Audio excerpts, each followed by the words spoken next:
quelques années, on n'avait pas encore ce système de réunion, de CLS, de CPS.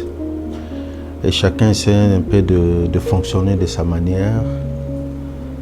Il a fallu ce décret-là, 22044, pour que finalement les choses rentrent dans l'ordre, où aujourd'hui dans les territoires de Bénéville aussi, où nous avons toute une organisation où les acteurs concernés dans ces différentes réunions de sécurité se retrouvent avec des horaires précis et des acteurs aussi précis pour débattre de la situation sécuritaire de la population.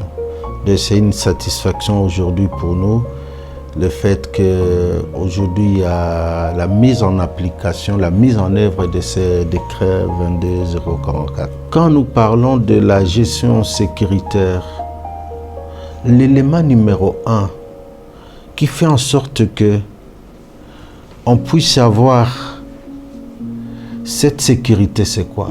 Ce sont ces structures-là. Parce que sans ces structures, on ne peut même pas parler de la sécurité. La gouvernance sécuritaire a comme sous-bassement les CLS, CPS.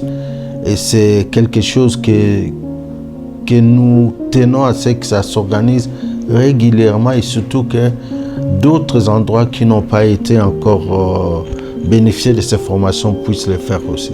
C'est une fierté pour nous aujourd'hui que Béni Territoire, Béniville sont en plein pied dans l'application ou l'applicabilité de ces principes.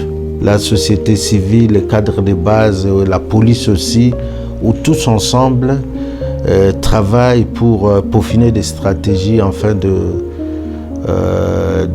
d'avoir une gestion cohérente de la sécurité de la population. Aujourd'hui, il y a une gestion concertée de la stratégie sécuritaire dans les différentes entités que nous avons ici, où la société civile étant l'interface entre la population et tout ce qui est institution étatique, elle a sa place prépondérante dans la gestion sécuritaire de nos entités. D'abord, la bonne nouvelle, c'est qu'ici, dans la province, on a déjà prévu une ligne budgétaire et c'est sur ça que nous comptons vraiment pour étendre ce principe dans d'autres entités.